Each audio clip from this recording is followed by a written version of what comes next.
All right, we are live. Hello, everyone. Welcome to the stream. Today, we're going to be playing some more of the Crew 2. I just got charged for my Crew Motorfest pre-order, and that reminded me we got some stuff to do before the Crew Motorfest launches. So that's what we're going to be working on today, and everything should be cool. Should be a pretty chill stream. Looks like my resolution for my Xbox isn't correct. Yeah. Oh, geez.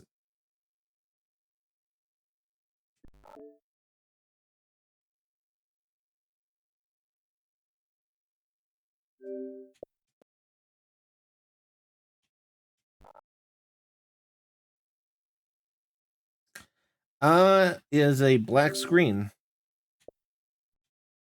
It won't let me switch to 1080p. Wow, there it goes. That was weird. But yeah, should be a pretty chill stream. Can't wait for the Crew Motorfest to come out. I do have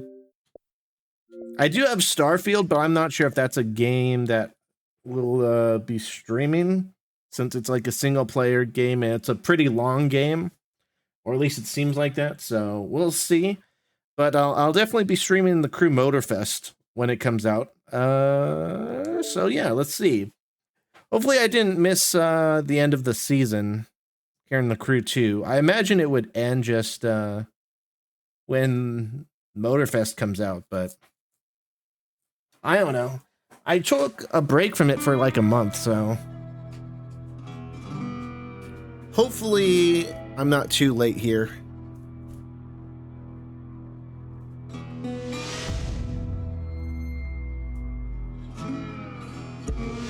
Also, gonna mute the music. Well, usually it waits until after this screen to adjust the settings.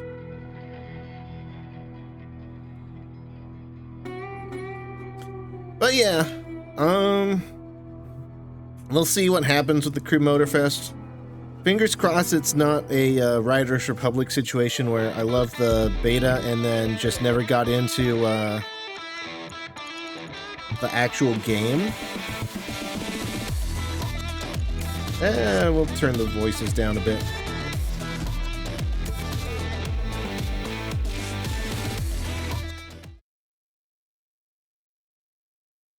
There we go.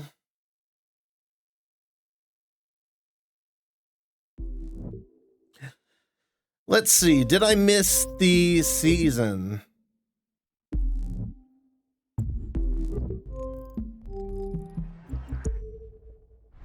We still got 10 days, cool.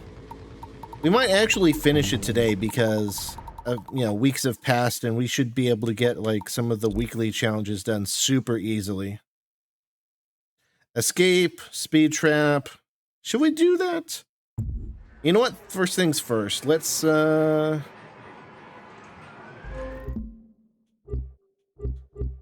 to the live summit, see if I have any rewards for that, because if I can get the follower rewards from the last one that I participated in, then that will basically complete all the weekly challenges. Do I have any rewards? 200,000 followers? I do, just the bronze, but look at that. 1, 2, 3, 4.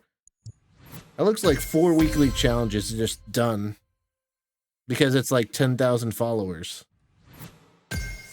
Only 150,000 followers for this Motorfest, or this live summit. Let's see, did we just complete the... We didn't just complete the thing there, did we? No, but we got very close. We got 3 levels left. And I think, what, were we at like 40 before? Somewhere around here, maybe? So, I mean, yeah, we're pretty close. We can easily Oh. That was the Hawaiian music from that stuff. That's what I was. Week 6.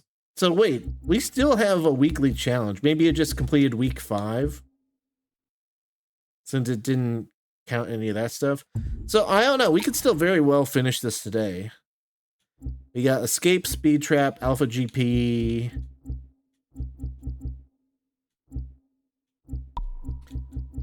We'll do the event stuff first. Starting with the Rallycross, my least favorite.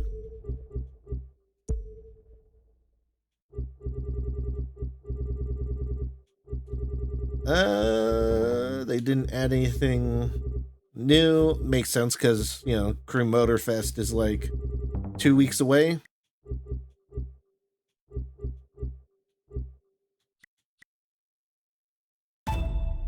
Let's give this a shot on hard. I don't know how hard this will be. I thought I bought all the specific vehicles. But then maybe not. So basically our objective is to finish the Motorpass and get enough money to purchase the premium version of the Motorpass. So that way we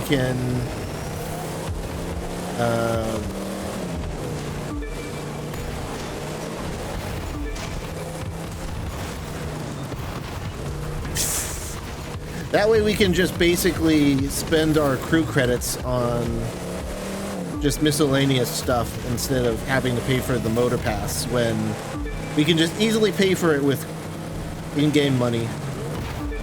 I mean, I have no idea if they'll let you pay for the next Motorpass with in-game money or not, so if we can, we might as well do all we are able to.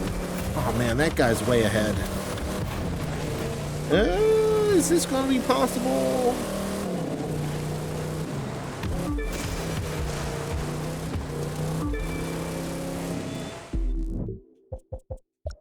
You know what? I gotta turn down the volume on my end. How low is this? UI. You know what? Just remember that it's in line with everything else. Actually, wait, no. I'm a dummy. Just lower the overall one. It's fun for you guys, but not for me. And this shouldn't change anything for you. It changed a little bit, but won't really be too noticeable on your end. Yeah, I don't know. I need to buy whatever car that is. Fit it out. I thought I had already gotten it, but maybe since it's Rallycross, I missed it. What is that? Well, you know what? Let's not buy it now because I do want to save up for the Motorpass. I just got finished telling about how I'm saving for the Motorpass. Then I switch and go ahead straight for buying new cars. Technically, it can be on whatever difficulty I want to, but I don't know. Might as well make a little extra money.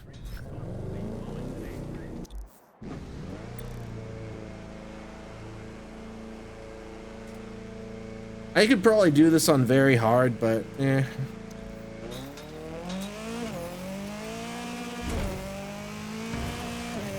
Sometimes safe money is more important than a larger amount of risky money.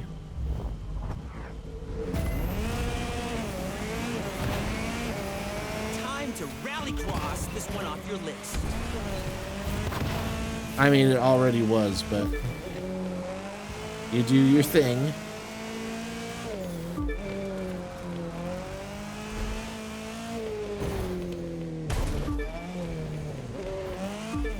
But yeah, I haven't actually had a chance to try out Starfield yet. Like, it came out for early access yesterday, I think. And I did order it because, you know, I wanted to get the DLC and stuff, and I didn't want to just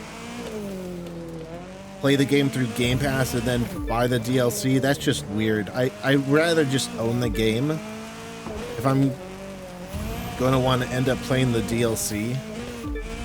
That's why I never played the Outer Worlds DLC, because I just played it through Game Pass. And it also was weird because, you know, I finished the game and it felt weird to like load back up a save at the end of the game and, you know, just go to the different worlds. It's just weird, you know, how they set that up.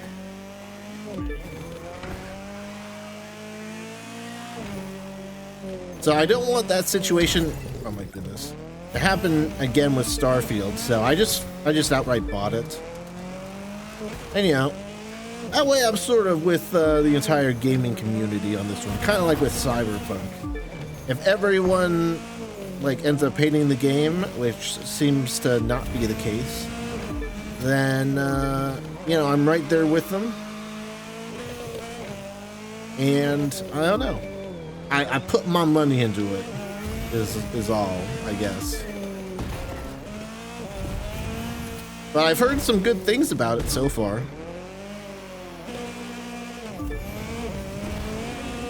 I've heard some people say there's like frequent loading screens.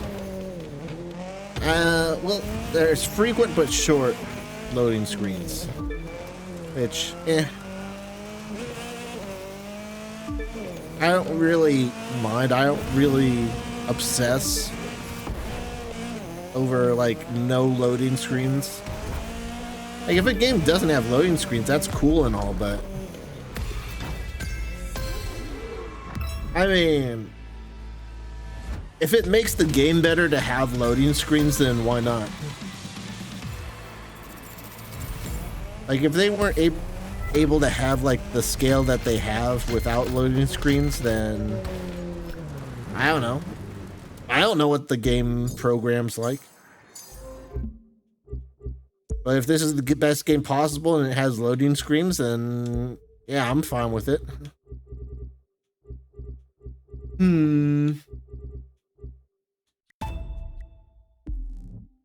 Just picking a random rally cross. Or rally raid, I mean.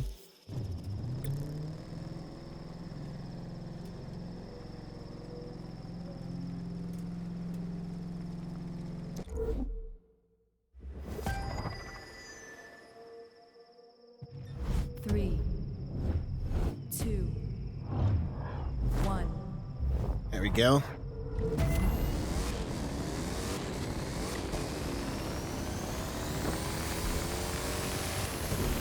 I wish I could set it to just show the objective. I'm almost certainly ahead of the objective if I'm catching up with my former self, but I'm not trying to beat my own time here. I just want to win. If I do beat my time, then you know, that's cool, I guess. But really, I just want to get the money and get the objective. Check that off the list, you know? But I mean, with the amount of time and effort I've put into The Crew 2, you know, I was going to get the game. You know, the moment they said, oh my goodness. The moment they said there was, you know, the transfer feature, that's when I knew I was going to order it, you know? Even if it's a bad game, it's like all my progress from The Crew 2 is leading up to Motorpass, so I'm going to get it. That's why I got charged for it today, because it's like 2 weeks out, and that's when Microsoft charges for their pre-orders on Xbox. Which I wish they had an option to just pay ahead of time, you know? Like they used to have it where you could buy like an Xbox gift card, and that would be how you would pay for it ahead of time. Like you would pay for it and then set the payment method as the gift card balance. And then it used to be where it would just charge it immediately if it was a gift card. But now that's no longer the case. It just sort of keeps your balance until that 2-week period. So annoying. I wish I could have just prepaid for it like back then, but you know, I get it. I've had like, you know, a few games on Xbox change their release date or come out late, and then they've had to delay or cancel the pre-order. Like Humankind, like that was supposed to come to Xbox ages ago. I pre-ordered that because I already owned it on Stadia and I know what the game's like. But then they delayed it indefinitely. And since they didn't have a date, Microsoft had to cancel all of the pre-orders because pre-orders have to have a release date. And I can sort of see, you know, if they don't want to deal with all those refunds, I can see why they would like to wait until that 2-week period. So they know, like, okay, how likely is it that a game's going to get delayed like 2 weeks before launch, you know? I just need to do 2 escape skills. I can do that real quick and then just mark this.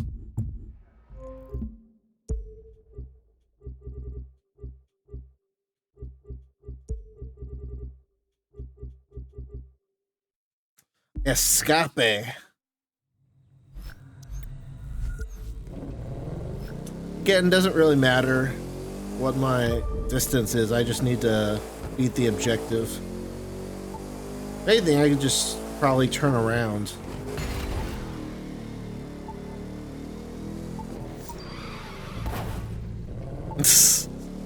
And look at that, I finished the objective. I get the money, I get the credit, and I don't have to drag this out longer than it has to.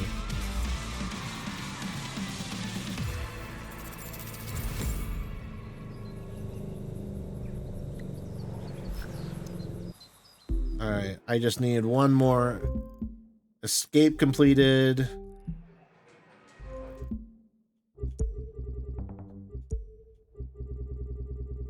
I'm just picking a random one.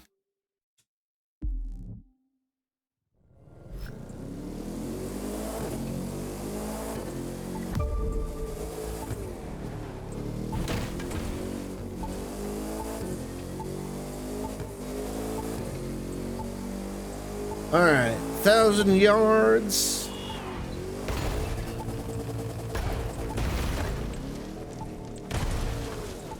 Done.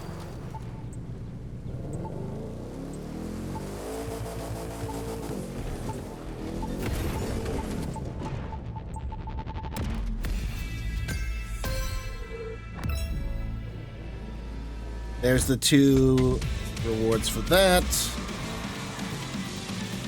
And now we have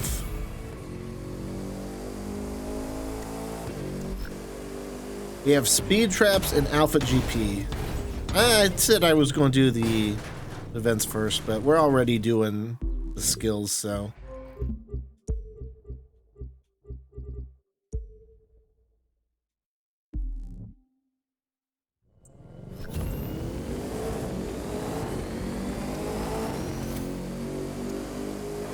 Whee! This is the sort of skill I learned for this skill. Just turn around, go back through the exact same one, and it'll count. That's a little life hack for these skills. Yeah, obviously give it enough time to like respawn.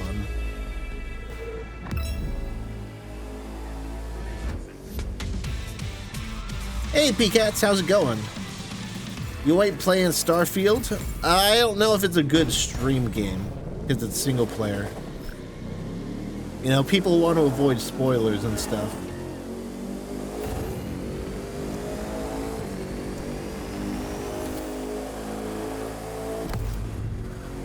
Besides, I got stuff in the crew too to do before Motorfest comes out in 2 weeks. And I know I'll be streaming Motorfest. Alpha GP.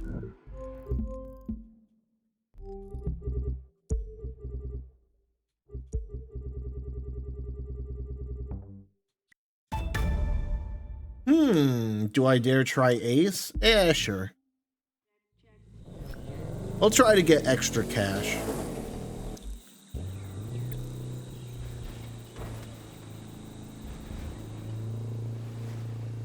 Everyone's saying it's a bit boring apart from good-looking graphics. I've heard the opposite. I've heard people complaining about like the faces and stuff. But other than that, it's like good.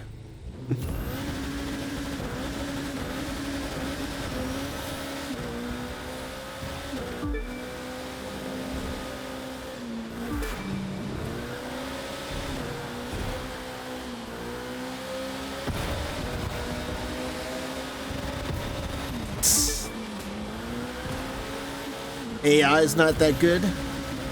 Eh.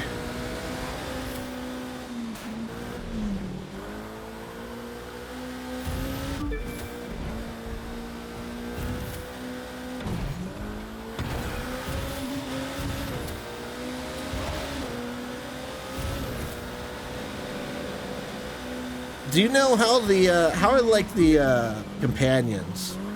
Like I have heard that you can take like, you know, it might be like one or a handful, I'm not really sure. I'm curious how they are. One of the things I liked about the Outer Worlds, I believe. Outer Worlds and Outer Wilds are so similar, such similar names, but in the Outer Worlds, I believed, I liked, you know, being able to bring my companions along and then spam like the ultimate kills. And ordering them around and stuff. I'm curious how that compares in Starfield.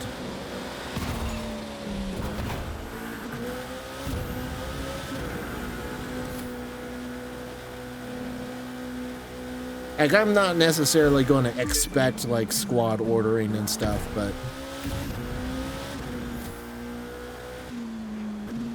I know you can supposedly bring like a companion with you off the ship. But again, you know, well, this isn't really spoilers so far. I just want to go in with an open mind, you know. A lot of people said Ghost Recon Breakpoint was a terrible game, and it ended up being one of my favorites. I think it got like a, you know, high 60s or 70s or something on Metacritic. And it's one of my favorite games of all time. I even like it more than Wildlands. I'll say it. Ghost Recon fans will be mad at me for saying that, but I'll say it.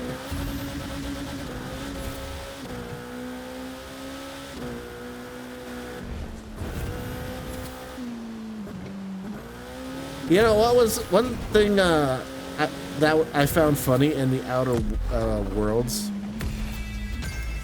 was, you know, I just mentioned how I liked triggering the character, your companion ultimates.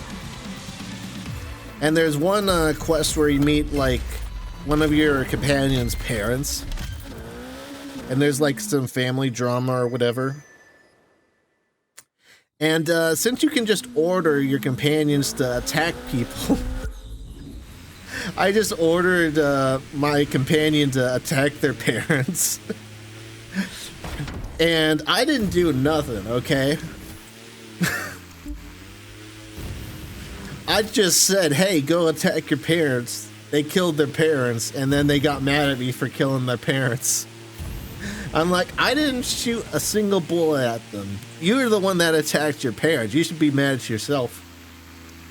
You shouldn't just attack your parents because your captain says to, and then blame it all on him. I found that super funny.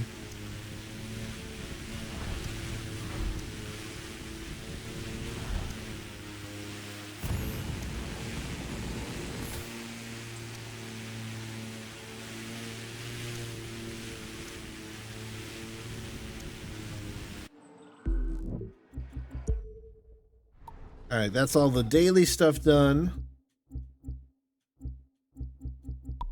Now we need followers and money.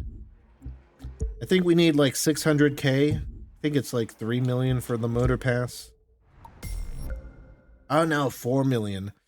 Oh no, it's 3 million for just the regular one. That's I can't even get the premium motor pass because I'm so close to the end. So yeah, 3 million, so 600K. Let's see.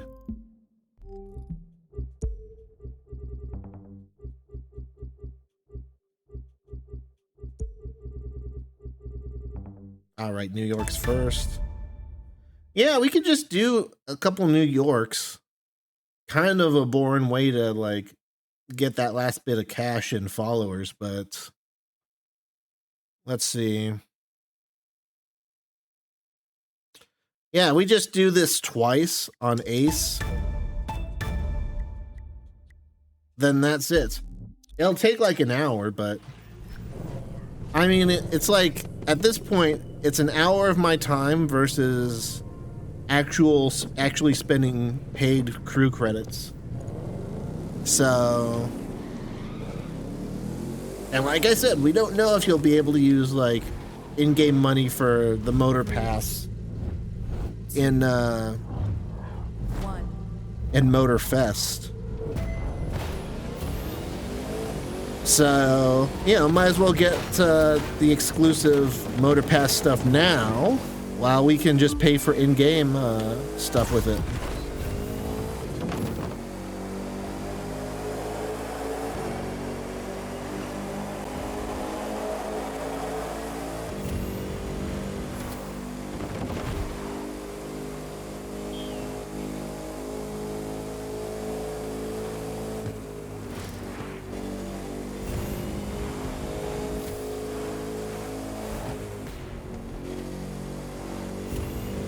And honestly, I would be kind of surprised if they do still allow for,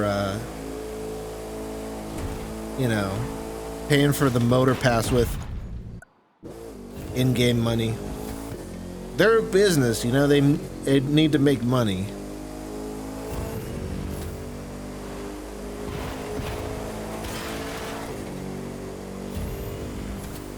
I mean, you know, I don't want to defend, like, you know.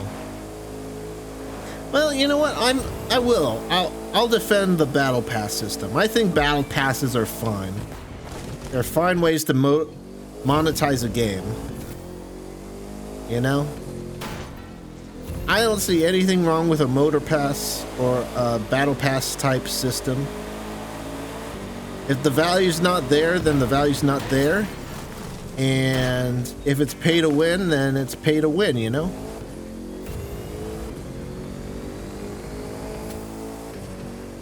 So it's like, if you don't like a battle pass, it's either because the value's not good and you shouldn't buy it, or because it's overpowered pay to win stuff and you shouldn't buy it. So for me, it's like, if you don't like a battle pass or motor pass system, then don't buy it.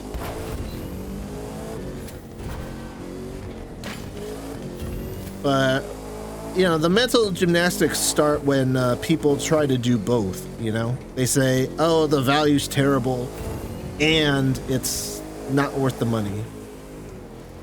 And I've seen a bit of that with GTA Plus. You know, I'll be one of the first people to say that GTA Plus isn't really worth the cash. You know, it's not worth the $5. But if you play GTA a lot and you have an extra $5 sitting around, you know, I don't think, you know, I think it's ultimately your money. You can buy what you want with it, you know? But then people will say, oh, they're doing all, you know, they're putting this car behind the paywall because it's pay to win because it's early access or whatever. And it's like, pick one. Either it's pay to win or the value's terrible.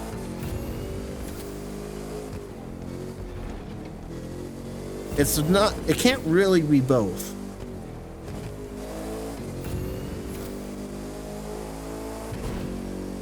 If it's overpowered, then by definition, the value is worth it. Because you get a really powerful car, item, whatever. But if it's not worth it, well, then it's not pay to win. Pay to win, to me, implies... I should have gone straight there. Pay to win implies that it's worth it. Like, period. It can't be pay to win and not worth it.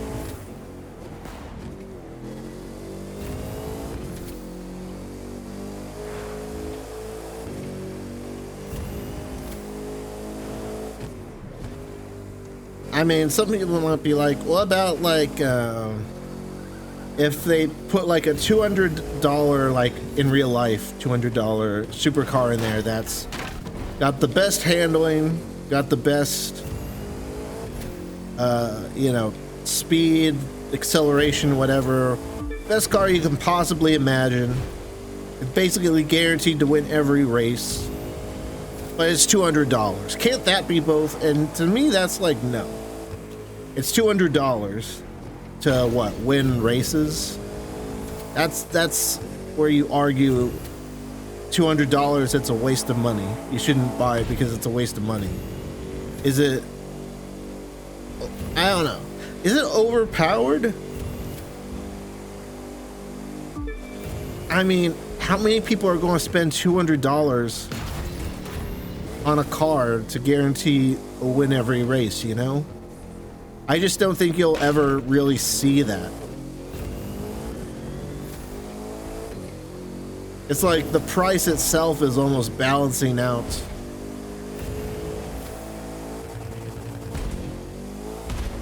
the, you know, amazing stats.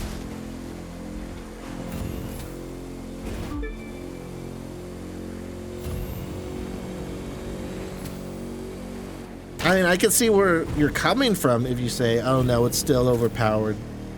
Even if it's like $200 IRL.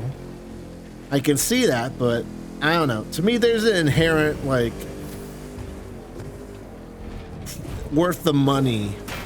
It's like implied that it's worth the money if it's overpowered. Because if it's not worth the money, then it's not overpowered because it's not worth it.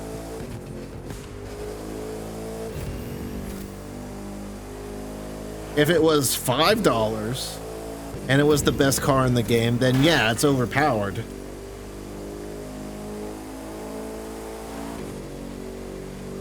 Because $5, anyone can just spend $5, you know? Well, not everyone, but most people, a significant amount of people can like pay $5 and have it be pay to win, you know? Not so much if it's like $200. And what's the exact cutoff? I mean, it really depends, you know. It depends on the item, depends on how much.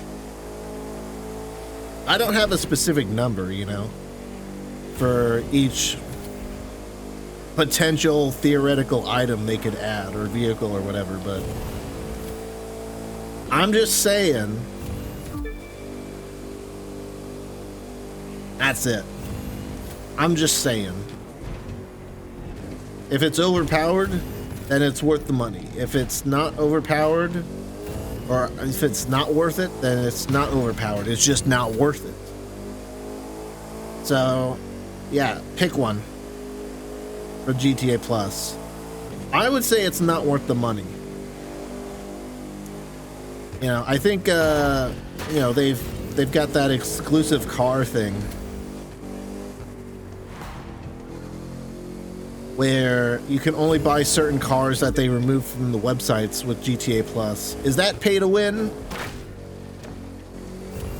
I would still say it's just not worth the money. Even if they had the best cars in the game, but you know, not all of them are the best cars. Some of them are like stylized cars, you know. They're fancy cars, not necessarily the best performing cars. But even if all of the cars in there were the best cars in the game, I mean, an argument could still be made, like, is there not like a single car you know, that could be competitive against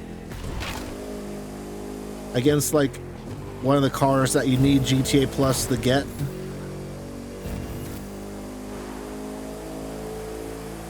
Is it a guaranteed win or significantly higher chance of winning?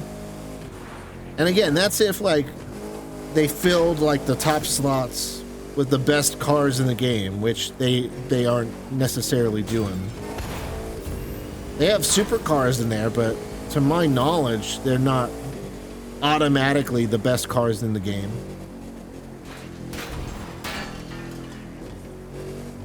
And to me, the prize wheel and stuff like that doesn't count because you don't need to spend real money for that. So we're talking just about GTA Plus.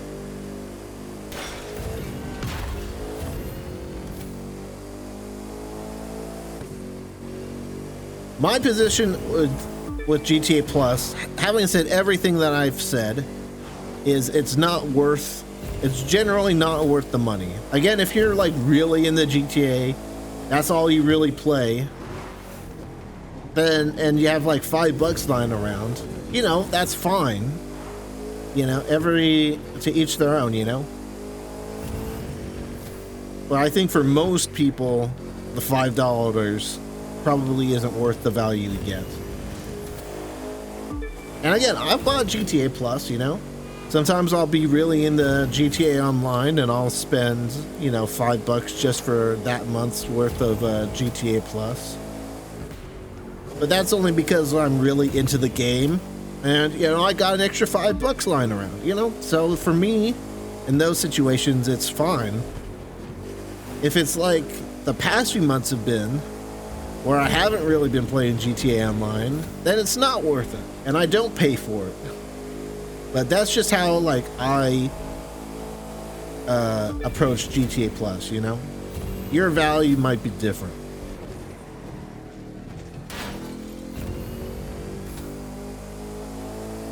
One second, I'm going to turn the music up.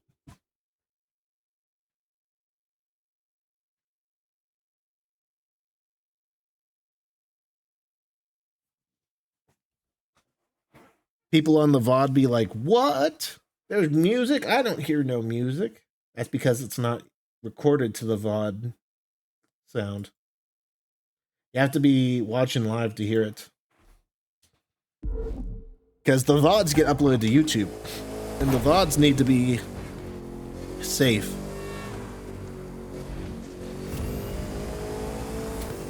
The live broadcast, not necessarily.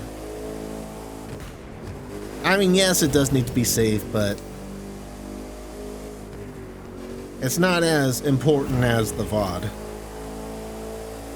Because the VOD's what gets saved and made into clips and stuff. By the way, I have like a good, 5 to 7 clips ready to go. It's weird because normally I get stuck on the editing part of making clips. But no, I've got the clips uploaded, ready to go. I was stuck on the editing part for a while, but one night I just like cranked them all out. And they're sitting on the hard drive. Just need to schedule them for upload and release. At least for YouTube and TikTok. Because Instagram doesn't let me schedule. Which is a shame because, you know, Instagram's doing pretty good. Like, I think the last video I uploaded got like 500 views. You know, I don't know if that's, you know, normal for Instagram, but compared to like YouTube and stuff, that's not too bad, you know?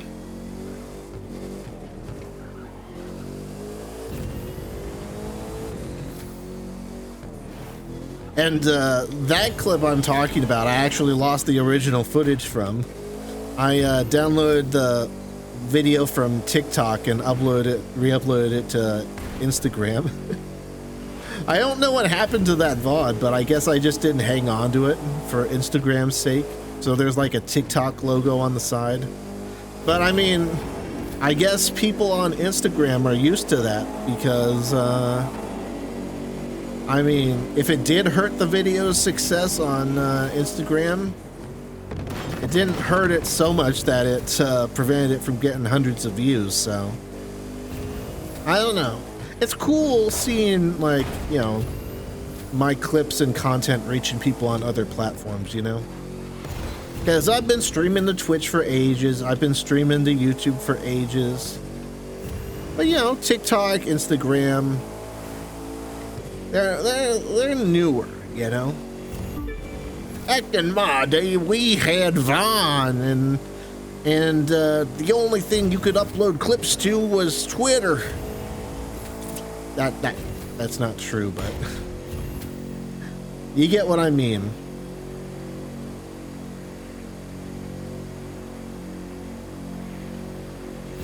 It's nice seeing my videos and clips reaching an audience outside of YouTube's algorithm, you know?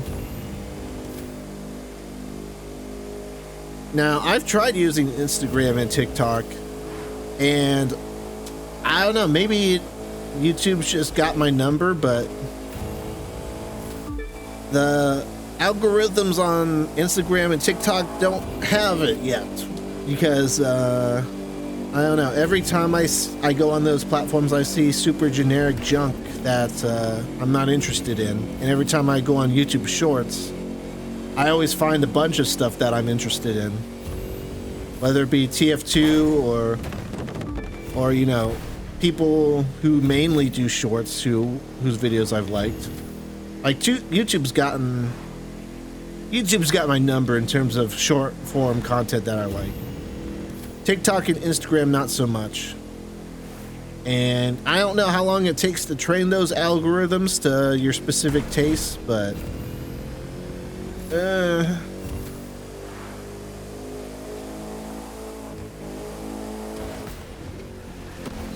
I mean, if YouTube's already got my number, then it's, on one hand, it's like, you know, why bother, you know? I want my content now. And, you know, I guess other people, I guess it's reaching some people out there because they're getting views and likes and stuff. It's not like they are sitting at like 5 views each. They're actually doing pretty well. Like, I'm getting like comments, likes and stuff. It's not bad. Like, it's getting entertainment. People are liking the content on those platforms, so obviously there's an audience out there. But I guess, despite my uploads, TikTok and Instagram haven't registered that I am part of that audience as well.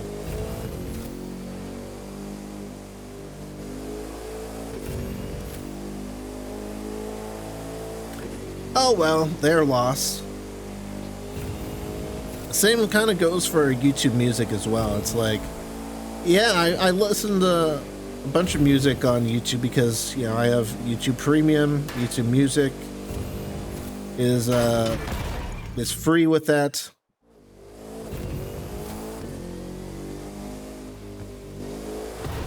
So sometimes YouTube's recommendations in the playlist they automatically generate will find music that I listened to ages ago that I don't remember or forgot about, I should say, is probably a better word. And, you know, it's gotten the hint that I sort of like listening to songs that I've listened to in the past, so it'll recycle a lot of the songs too. Which is good. That's exactly what I want you to do, YouTube. Good job. Little pat on the head.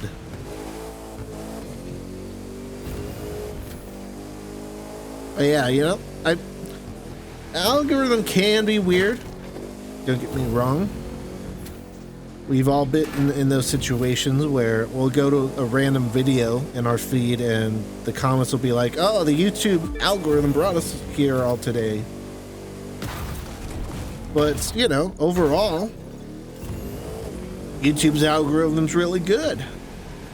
They're doing a good job of serving me videos.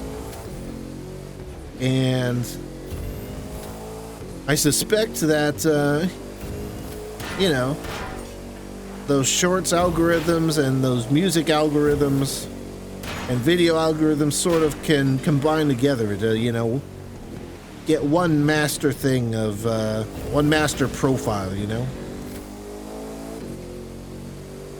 There's definitely some guys who, I only see in shorts. So there's still some sort of separation, but there are like YouTubers who I watch both their long form content and their shorts. So I think they're starting to merge that stuff together, but maybe it's not complete yet. Or maybe some of them just make shorts, you know? People who only's content I've seen are shorts. I mean, heck, for me, I wouldn't blame YouTube at all for only showing people my shorts, because I upload so many VODs, and I don't really make videos. I just make shorts and stuff. Is everything?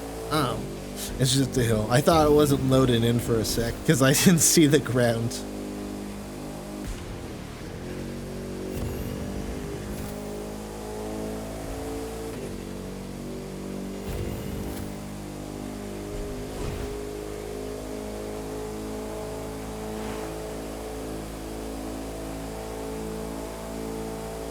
I'll need to check after this race. How many stories do I have left? The stories are definitely a grind, but the custom cars that you get with them, I feel are going to be pretty rare in the Crew Motorfest.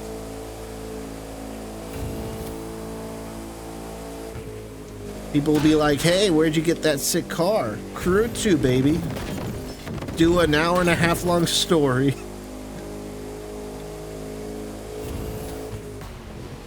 It'll be like the Motorpass stuff where it's rare, but people will not have it just because of time constraints instead of money.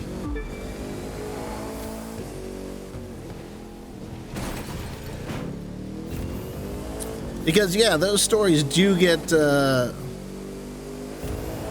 they get boring after a while. I just need to, like, get some time between now and 2 weeks from now to finish those stories. Not sure if I'll stream them or not, because stories aren't exciting to watch, especially. But you know, it's a nice chill thing to do, sit here and talk like what we're doing now.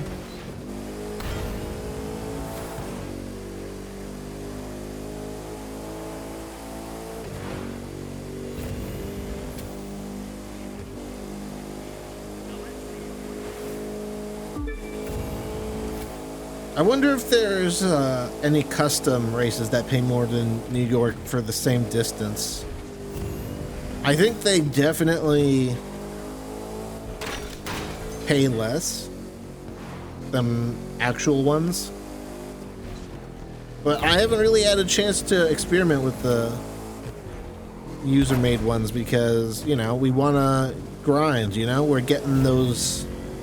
We're getting that money to get the cars and prepare for the Crew Motorfest, you know? We're running out of time here. Technically not for the stories, but for the Motorfest, definitely.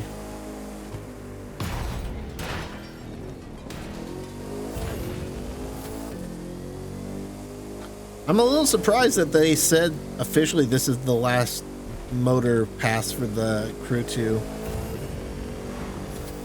It doesn't feel like, you know, too much work is going into the Motorpass stuff. But I guess it's significant enough so that they would prefer to just move on to Motorfest.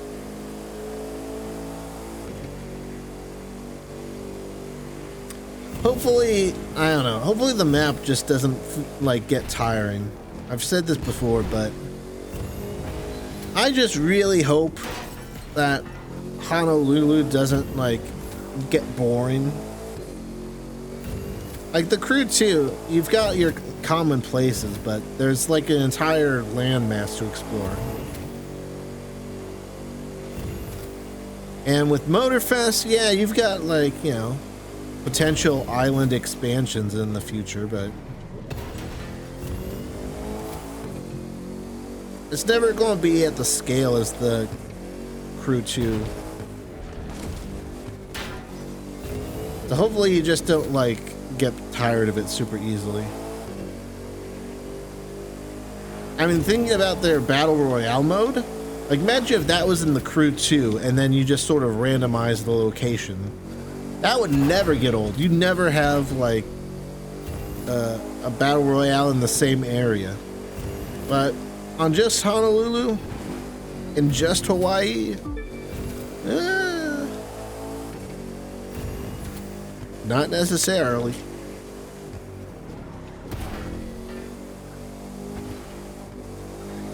I feel like there's going to be much better chances of people discovering shortcuts to use in that mode that you'll have to do if you want to have a chance of winning.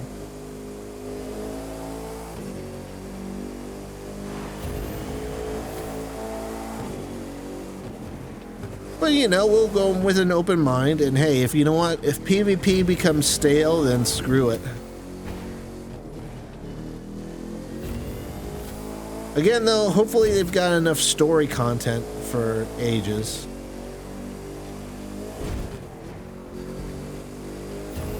I think some people who've played it early have said that there'll be like at least twice as many stories than there were in the beta. And with every season, there'll be new stories too. So hopefully that'll keep things fresh.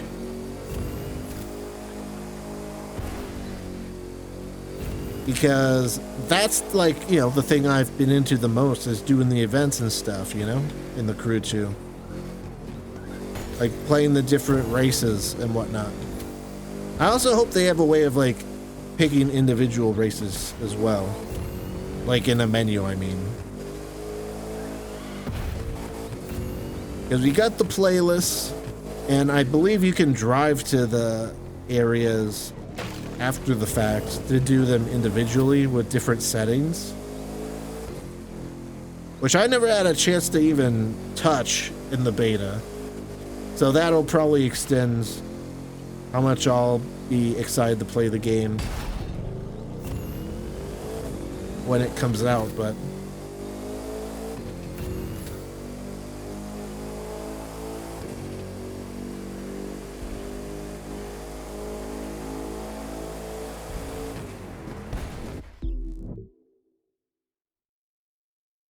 okay, I thought the music stopped, but it's just at a quiet point.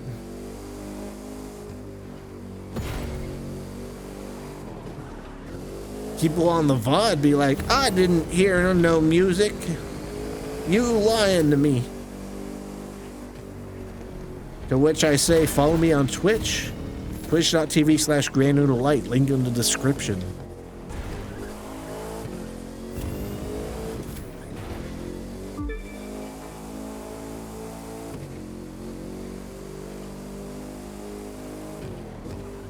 We're 1 minute and 40 seconds ahead. I could have sworn that at one point I was having trouble staying 30 seconds ahead for all of New York. Maybe that's when I had less gear or less icon points. I swear it didn't used to be this much. Maybe I'm just that good.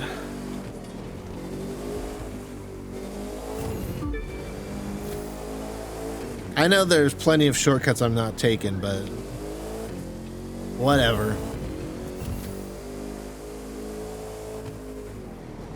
I'm not going to memorize like a shortcut 20 minutes into a race. I can remember like the first few shortcuts, like skipping the first on-ramp and going straight at that one area where the GPS tells you to go around it.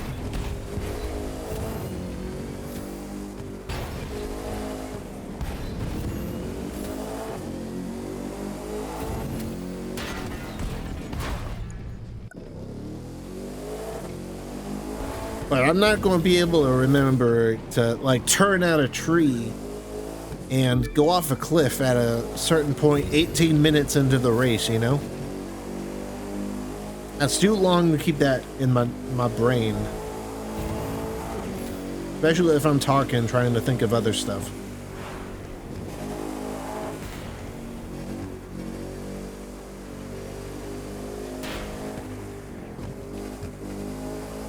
But after this race, we should complete the Motorpass in terms of the levels. And then we'll need to do this race one more time. And then we should barely be able to afford purchasing the premium Motorpass. But you know, I think it'll be a good closure for the game, you know? Especially stream-wise. Because, you know, I don't know if I'll do the stories or not on stream. I mean, it's like, you know, some of the stories are interesting, you know, you want to see what happens next, but then you have to drive across the United States to get the next step, and it gets old. Not to the point where I'm not able to complete it, but I suspect a lot of people aren't going to be willing to complete it, and thus the cars are going to be rare, which gives me even more incentive to stick through it, you know?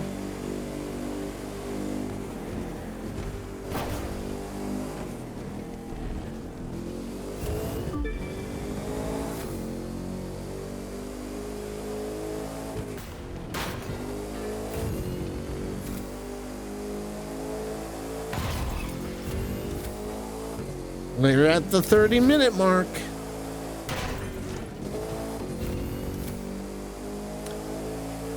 I don't know. There's things about the Crew 2 I'm going to miss. Like the easy, extremely hard modes. I don't know. Maybe after, you know, you get max level and people start making some pro settings guides, maybe I'll get to the same spot where the hardest modes are easy, but still, it's the charm, you know? It's the feel of the Crew 2.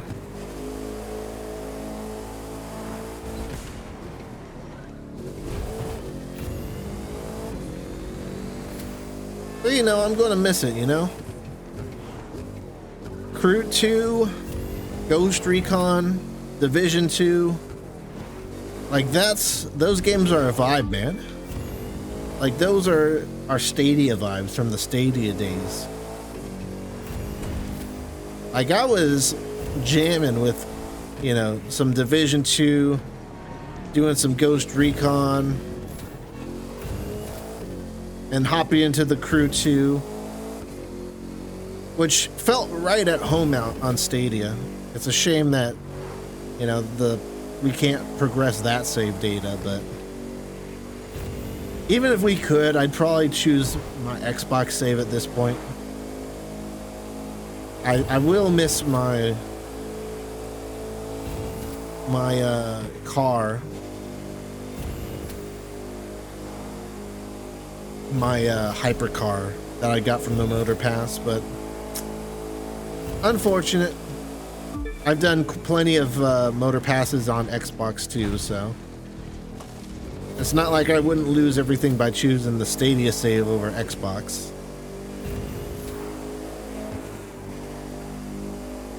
But man, when you played like the Crew 2 on Stadia, that felt right at home, you know? It's a live service game. You open the big map of the US, you see other players, you're like, yep, this is an online game. You'll need to be connected to the internet no matter what. It fits right at home here on Stadia. It's like the exact kind of game, always online game that you would expect would be perfect for Stadia, you know? It felt right at home. Not that it doesn't feel unnatural on Xbox, but it doesn't feel as cool as it did on Stadia. There's always that little thing in the back of my mind where it's like, oh, this could be on Stadia.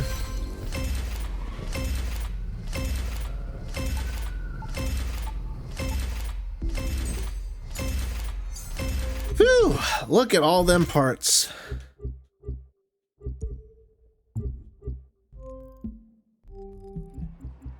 Yeah, Motorpass is now complete. Now we just need to buy it. We are a bit under 200,000 away from it. Is there any other race that'll just get me there in one go?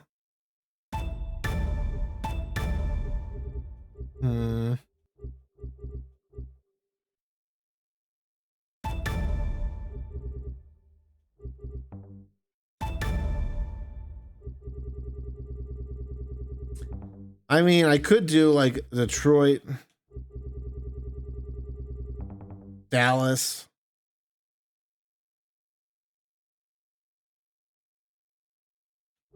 You know, I might still have to do 3 if I do that. So we'll just do another New York.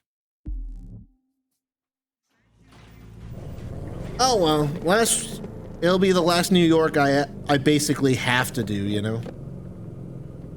After this, you know, I really don't need to buy anything. I don't really, especially with in-game money. 3, Crew credits I should probably spend because I don't think those transfer, but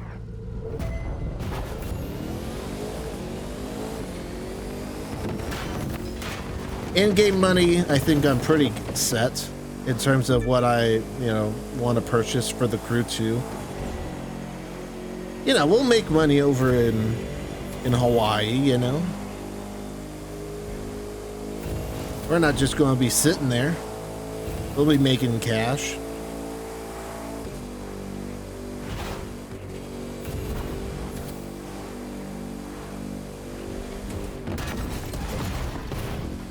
That kind of works.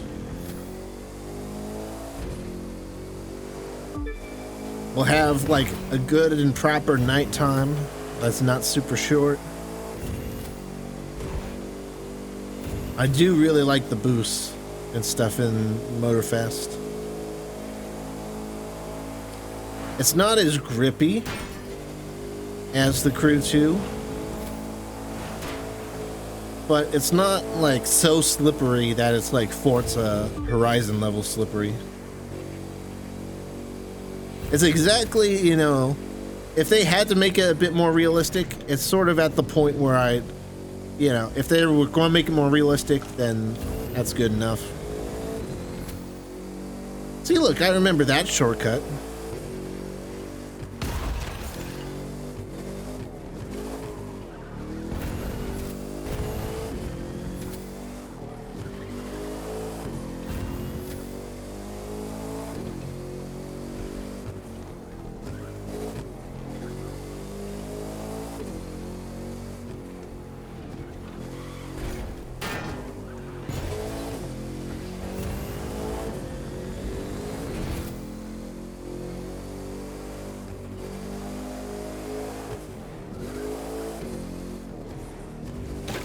Oh, you know, there is one story we could do on stream that would fit really well.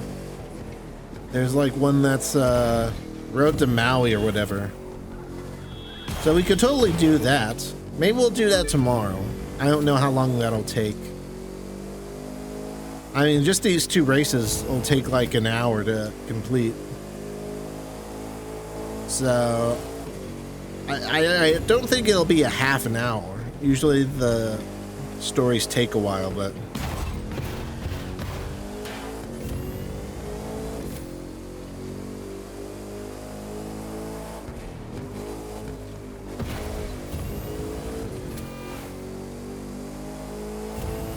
and besides, I gotta go play Starfield at some point, you know?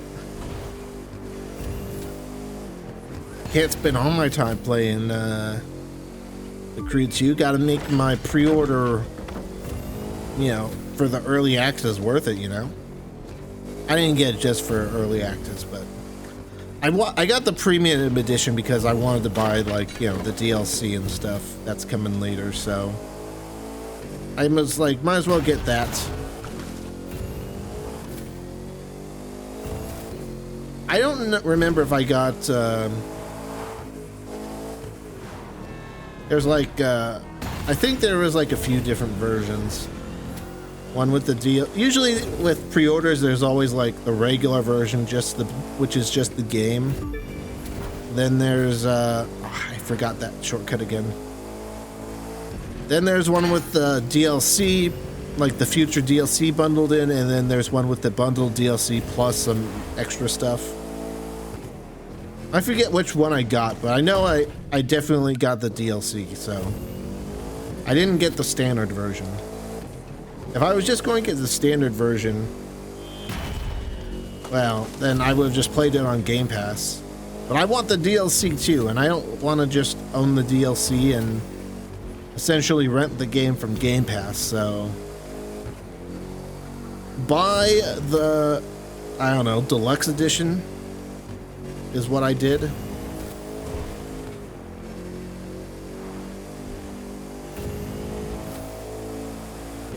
I don't know if I got the one with the extra, if there was another one with extra clothes or whatever.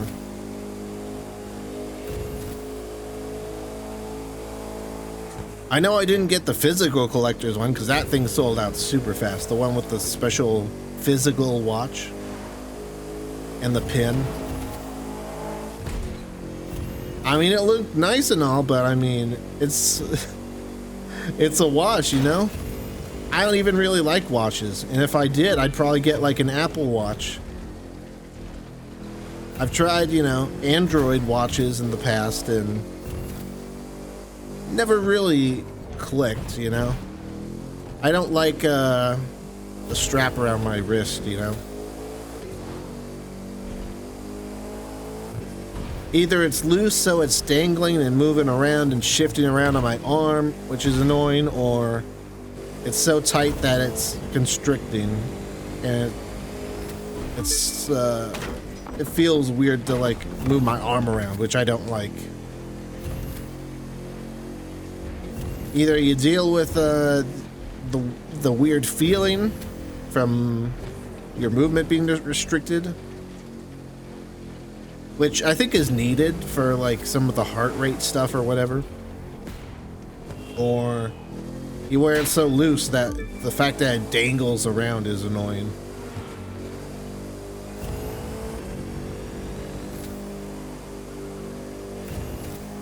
So yeah, I mean, I like the idea of a smartwatch, but I just don't like watches in general. If there's a way I could just stick it to my arm or something, you know, maybe, but I don't know. I haven't really ever found a strap that really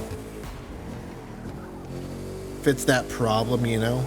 Even like Velcro straps, it's like, it's just not easy to get the fit right. You know, you gotta fiddle around with it, and then, you know, you take it off, you gotta put it back on and fiddle with it again, and it's not great.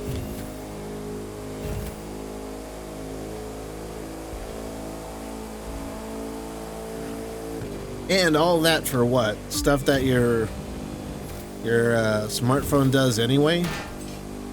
Minus like some of the health stuff. I mean, smartphone will track your steps. I'm pretty sure.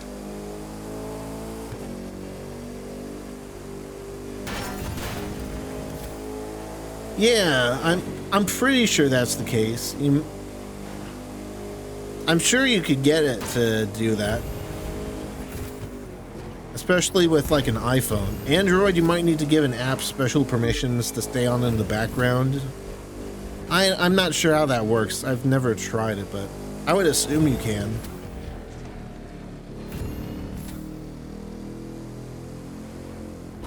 And if I need to know the time, you know. Smartphone's already a pocket watch, so. That's the other thing too about watches. It's like we've all got pocket watches. It's just their smartphone that also gets texts and alerts and stuff. So I don't know. This is not a very good prospect, but anyway, I don't even think the Starfield watch really does too much. All they mentioned was like notifications. I don't even know if it does like heart rate stuff or anything. Probably not, if I had to guess. My guess is it's just like a modified Android smartwatch that just does like notifications.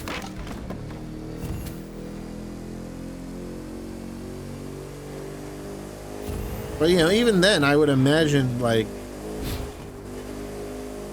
the notification experience or whatever would be better on iPhones, because then you got like a uniform look. You got the same icons popping up on your watch as your phone, you know? But with the Starfield watch, you know, it's going to look different, and yeah, it'll keep the theme, but is that necessarily going to be a good thing? I don't know. It's a collector's item, so whatever.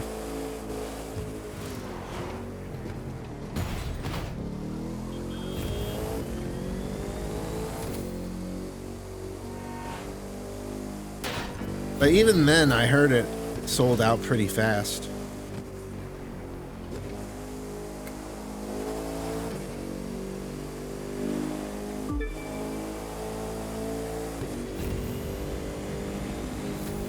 I did hear that IGN gave it a 7 out of 10, but you know, how much credit can you put into IGN's reviews, you know? You got like the too much water thing with Pokemon and whatnot. I don't know, how many people really take IGN seriously? I'm not sure. I haven't seen the Metacritic for Starfield. IGN's the only review I've heard of. I haven't really been avoiding any spoilers or news coverage of Starfield.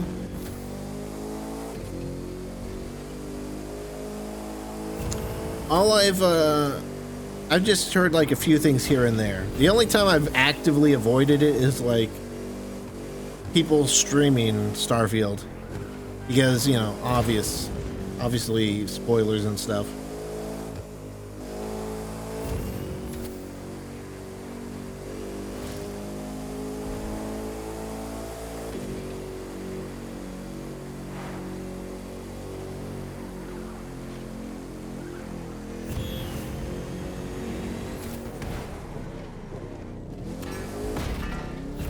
But yeah, as far as like YouTube, I haven't seen any YouTube videos. I think Digital Foundry did a video on it, because obviously they're going to do a video on Starfield, which will be interesting. But at the same time, I kind of want to feel it myself, you know.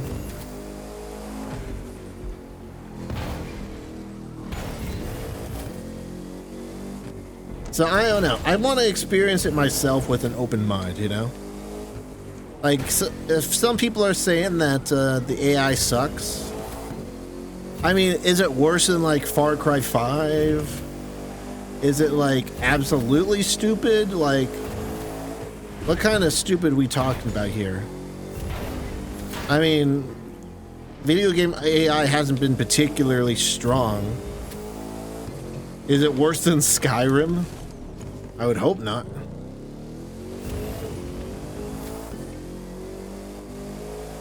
But then again, I mean, is that really like a bad thing for me? I don't really know, because you don't really want a super smart AI, right? For some games, if you're the type of person that wants a challenge, then sure, but I mean, I'm not a Dark Souls type player, you know? So if you want like a super smart AI who will learn from its mistakes and learn your moves or whatever, then yeah, more power to you. But that's not really the point of Starfield for me. Like, I don't know.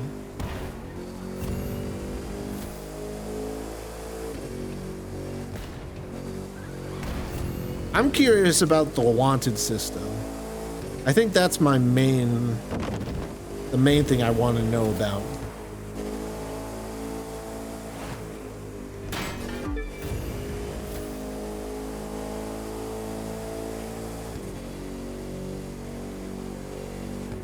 Oop.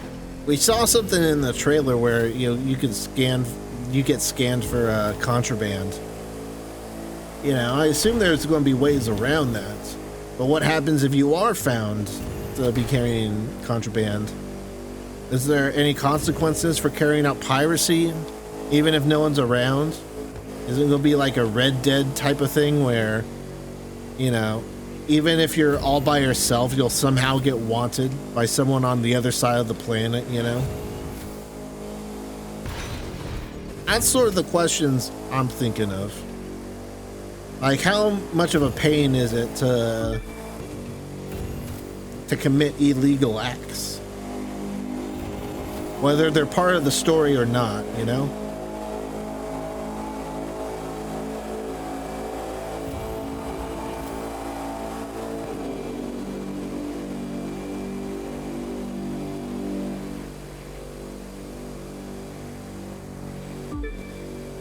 I'll say this, I didn't like the pickpocketing system in Skyrim.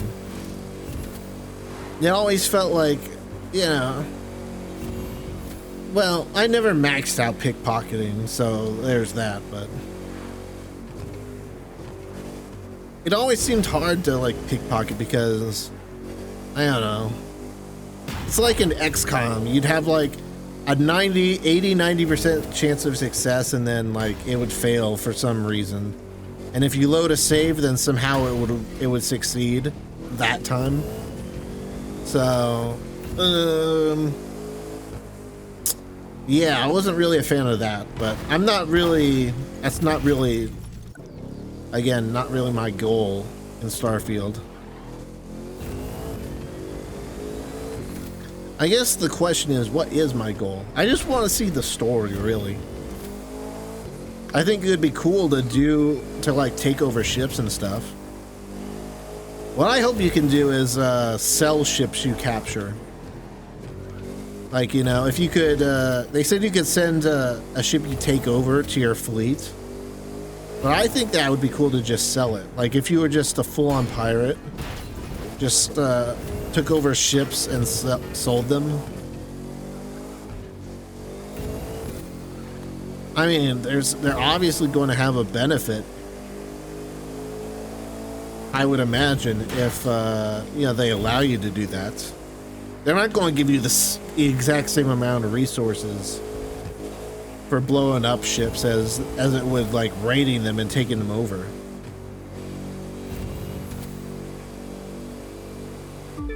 That wouldn't really make sense, but I was thinking that would be more destructible.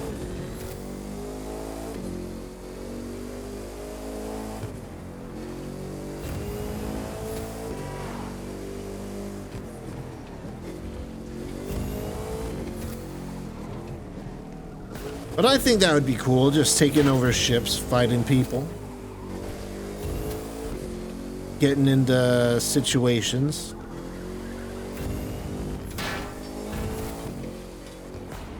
I wonder if there's like a sort of a conquest system almost. Because I know you've got different factions and stuff, right? Like what happens if you really get into one of the smaller factions? Can you help them take over the galaxy, you know? Can New Atlantis change ownership, perhaps? That'd be cool. Or is it more like a small mission sort of thing, like side missions almost, where you can be a part of like 10 different factions at once and have no consequences. Either way, I really don't care. I just think it would be cool if you could change the game enough so that, you know, someone could end up controlling the entire galaxy that you choose or whatever. It doesn't have to even be part of the story. It could just be like an ultimate goal or whatever. Kind of like in Skyrim, how you could choose if, you know, the Imperials or the Rebels took over. And then you would sort of help them through, like, capture the different towns and stuff.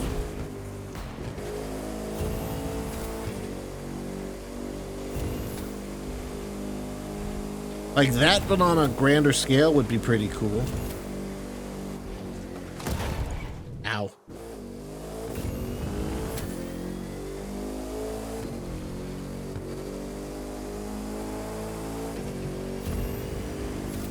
Don't spoil that detail for me, by the way. If someone's like preparing a response in chat or something, I want to find out for myself.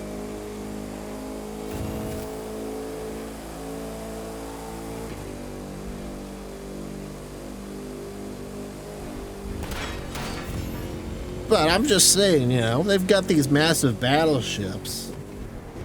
And, you know, if you were to, like, you know, attack them and, you know, with a big force, I mean, that would be pretty cool.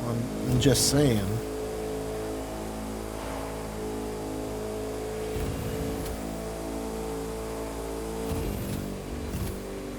What I hope they don't do, at the very least, is if you can, like, technically attack those ships, is I hope they don't just spawn infinite enemies. Kind of like with the guards in Skyrim, how they just sort of keep coming.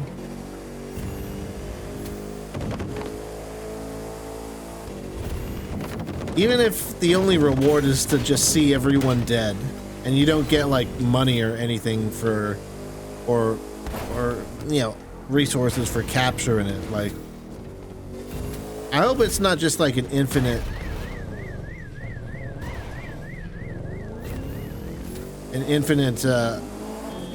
wave of enemies type of thing.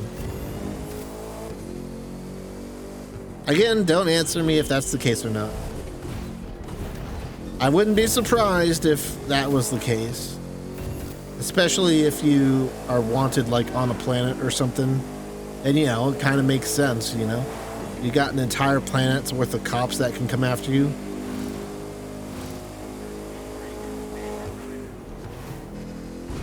I also wonder, like, there's a perk you can get that they showed off in the Bethesda showcase where, like, random people would just come after you at random times. Like, would you get wanted for that, or what? Would the cops, like, protect you if you were in a city or just happened to be near one? These are questions, if you didn't know. Not ones that I want answered right now, but stuff that I'm just sort of thinking about. As, I'm potentially about to play Starfield tonight. Will there be a day one patch? You know, I did update the game, but was that the day one patch, or is there going to be another one for the official release? That one I think we don't know about yet. I mean, it's cool because, you know, I got the early release, so I got like the digital soundtrack and stuff on Xbox, which is like its own separate thing, and that downloaded, so should be all ready to go. But I wonder if there's going to be like a day one patch for everyone, you know?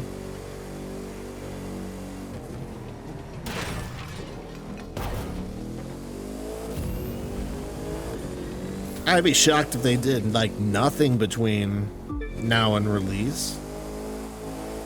But would that necessarily be a separate patch from the one we got like a day or two ago?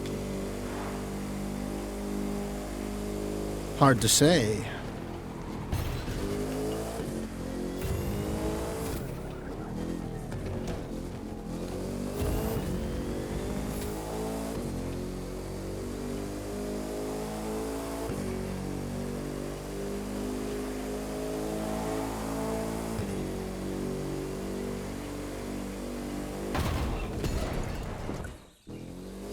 I swear I didn't mean to go into that.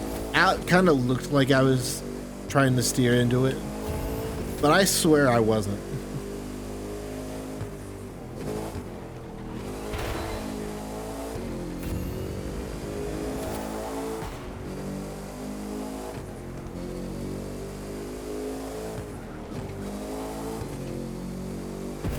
Listen, okay, I'm tired.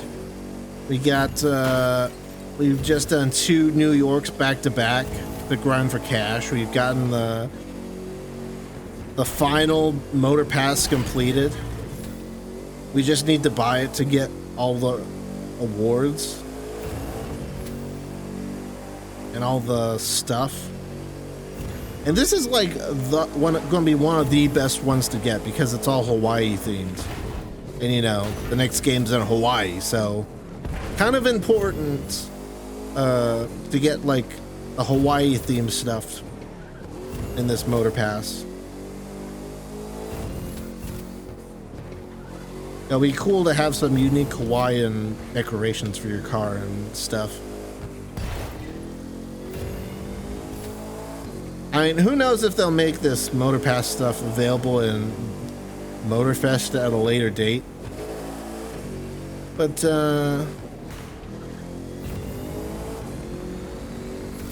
if they don't, it's going to be very rare and very cool.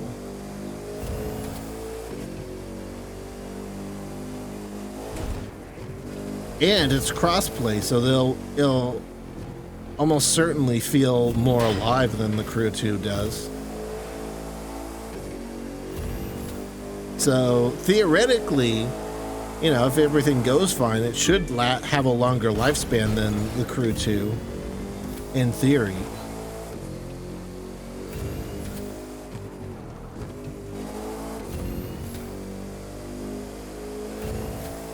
With all these people playing together, you know, you'll feel like it's staying full for a longer period of time. The queues for PvP will stay shorter.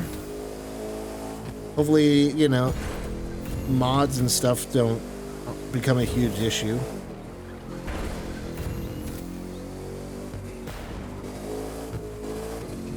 That's really the only thing I can really think of. Is like mods ruining like leaderboards and stuff.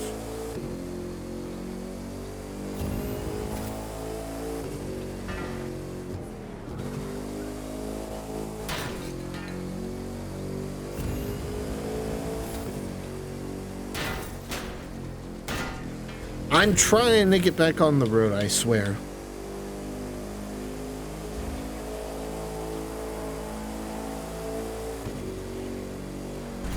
Yeah, none of this full speed turn and stuff in Motorfest. We're going to need to brake. But at the same time, I really love the drift in Motorfest. And I really love the traction and feel.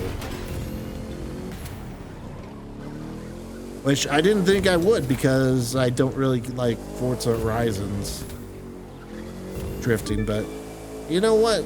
Like I said before, I don't like it. If they were going to change it up for the Crew Motorfest, then I'm glad it is what it is, you know? Do I think it's better than the Crew 2? I'm not sure. I'd need some more experience before I say that. But it does feel good. It does feel satisfying. At least for first impressions.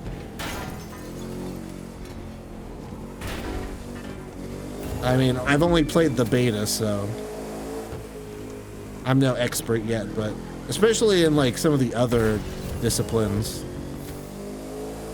Like I didn't really get to use monster trucks at all. Didn't really get to see how some of the more unique cars feel.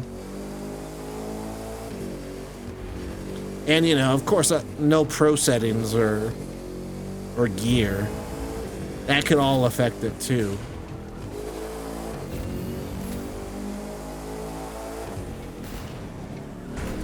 I mean, it's very possible just pro settings will change the overall feel. I mean, that's the case for the Crew too. Like, you put some pro settings on your cars, feels much better. Like, surprisingly so much better. You think, oh, pro settings, that's, you know, to squeeze every bit of performance out that you can, but it actually, you know, felt different to me, you know?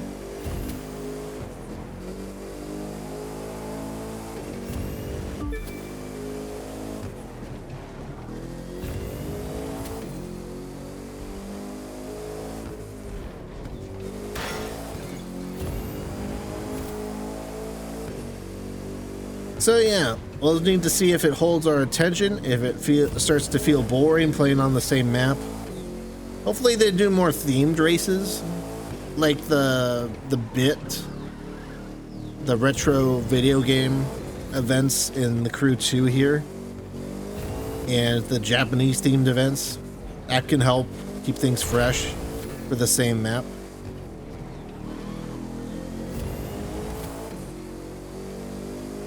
I think it would be even cooler if they like had a toggle for those. Almost like how in Ghost Recon you can change the world, like which world you prefer. And then when you're done with an event, just go back to that world. Like maybe they have a whole Japanese themed island over Honolulu or whatever. And then the whole island can just be that theme if you want to go back to that.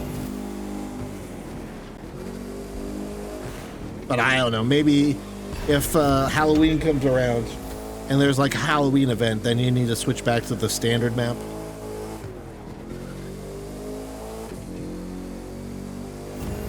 That could help things out.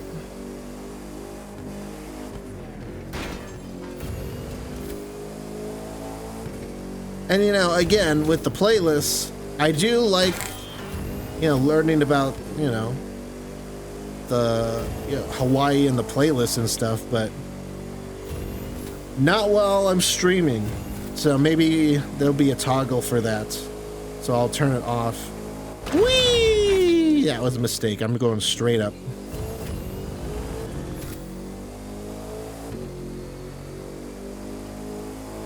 Maybe there'll be a toggle so I can just turn off those playlists, especially for the ones we did in the beta.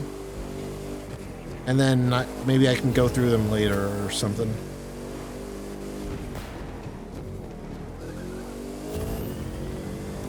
Again, like in the Crew 2.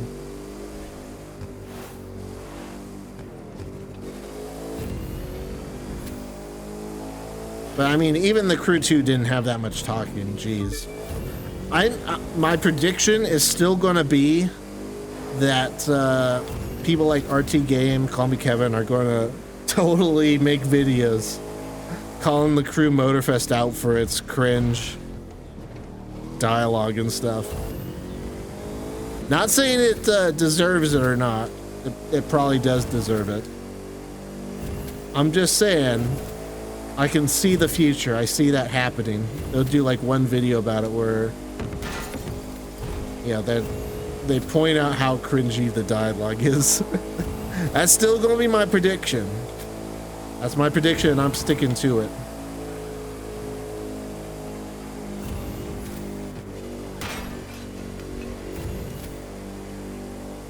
But for now, we're coming up around the last corner of New York. Plenty ahead of the next place. And with this, we'll be able to afford the Motorpass, the final one in the Crew 2.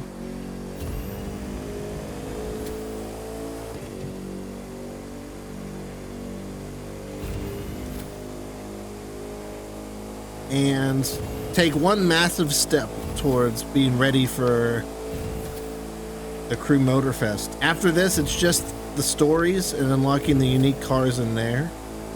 And that's it. That's my goal for between now and Motorfest release date. So let's check one of those off the list now. Woo!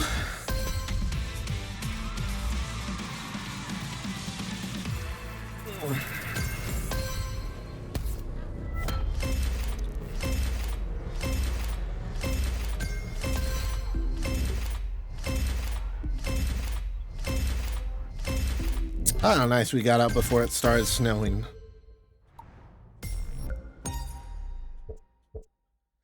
Buy with in-game currency, please. Woo-wee. Special Bugatti. Ocean Spirit Smoke. That looks cool. I'd like it better without the sharks. I do like these. The surfboard underglow. The surfboard top.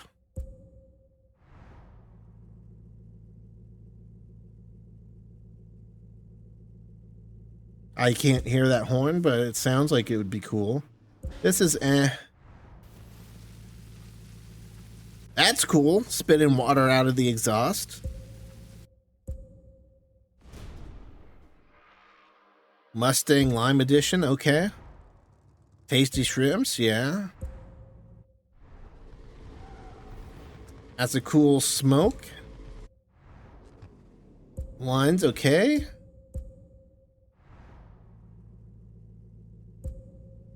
Can't hear that for some reason.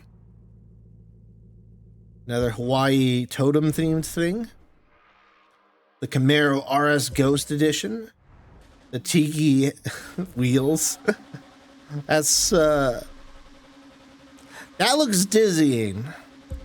I'd hate to be that guy. That's a nice stylized nitro. I don't know if the helmets will transfer over, but cool. I like those stars. Those are cool. Ooh, purple stars and stuff. Nice. Hula Girl rooftop. Good stuff in here. Good stuff. I love those leaves. Those are great. Those leaves and flowers. For those of you who don't watch my TF2 streams, I actually have autumn-themed weapons, like my rocket launcher and my shotgun. And they have, like, leaves and very colorful like this. That's what it reminds me of. Some nice flowers. This has got to be an outfit in Motorfest, right? This shirt. I don't know why it's showing me like the feet and stuff, but relaxed summer outfit. Is that, I guess that's all one thing. I mean, hey, if it's in Motorfest, I'll wear it. How can you run out of time when you drive a car? When the last Motorfest in the Crew 2 ends in 10 days.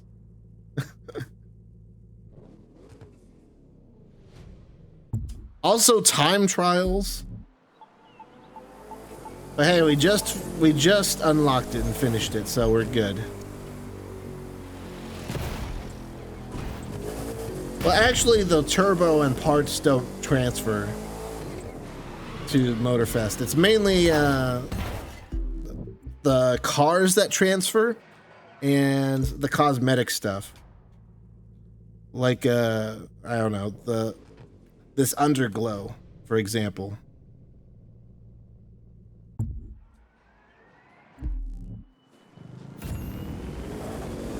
The parts, pro settings, liveries, that stuff doesn't transfer, but all the vanity stuff, all the cars, well, maybe not all the cars that are also going to be in Motorfest, which sounds like most of them will transfer over.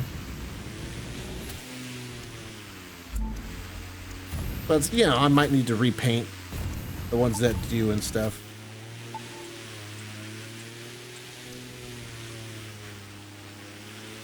But yeah, it's I'm trying to get as many of the exclusive cars in the Crew 2 as possible, because they've said for a fact like the cars that you get through the Motorpass will be transferred over. So this very well could be the only place where you get like the cars from the Motorpass in the Crew Motorfest. Is you'd have to get this Motorpass, which ends in 10 days, unlock it in here, and then you would need to transfer over to the Crew Motorfest. Now, the other thing I want to do, which we're not going to do today, I'm going to end the stream here in a sec, but I also want to finish at least these two stories and these stories here. These I think are cosmetic rewards, and these two are vehicle rewards, which again, these will continue to be available when the Crew Motorfest is out, but you need to go through the entire process of completing the story in order to unlock it and then transfer it over, which I don't think many people are going to do. So pretty rare. And what we just did with the Motorfest stuff, you actually have to pay either in-game cash or real cash to buy the Motorpass. So that's going to be pretty rare in Motorfest. You'd have to have played the previous game in the series, paid for the Motorpass, and then unlocked it in said Motorpass. Which I think means that is, is to say that it's going to be pretty darn rare seeing people driving those around. Because you'd have to play the last game, which may or may not be less popular. You have to pay for the pass in that game and then unlock it.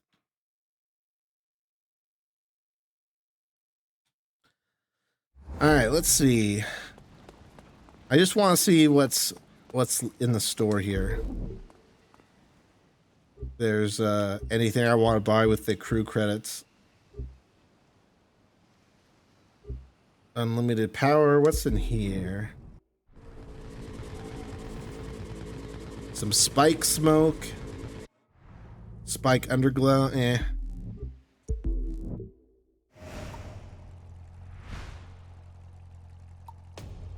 I'm not. I don't know about the car, but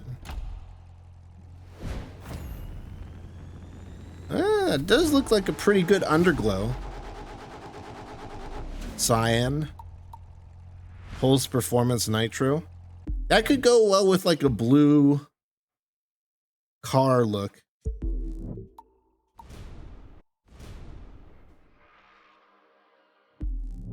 That's just the car pack.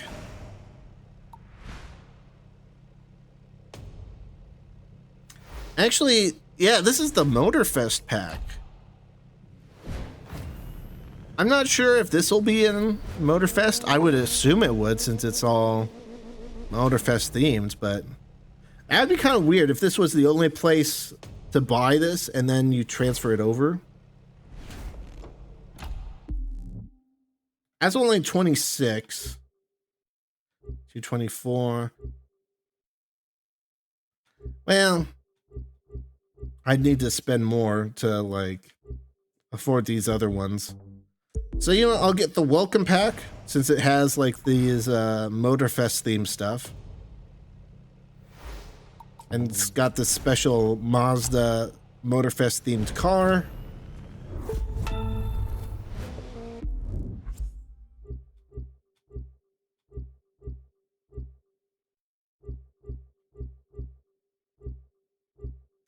I'll get this pack just for the extra cosmetics, and then I'll take another look at some other time in the future when the store refreshes, because I don't think the crew credits from the Crew 2 transfer, so buy stuff in the Crew 2 so that it transfers over to the Motorfest. But yeah,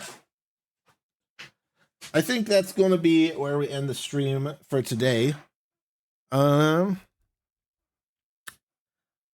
Like I said before, the stories take a little while, so if I do end up streaming those, I'd probably want to start like a different stream with it. So that way we could, have the full time to go through that stuff. I've already started one of these. So I don't know if it really makes sense to start in the middle of a story. But you know what? Even if I don't stream the Crew 2 again, I think that's a good place to leave it off there by getting just enough to purchase the final Motorpass and complete it. Let's see.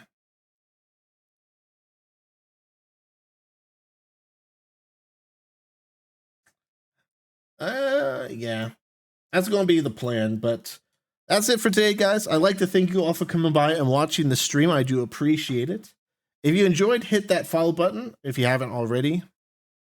Join the Steam group and Discord to get notified of when I go live. And if you're watching this over as a VOD on YouTube, hit that like button, subscribe for more, and shorts and stuff. So, yeah, tomorrow we'll probably either be playing TF2 or more of the Crew 2 with the stories we got left. But yeah, that's the plan for now, since we're in the lead up to the Crew 2, or the Crew Motorfest, I mean. But yeah, that's it for today. So thank you guys again for watching, and I'll see you guys next time. Bye.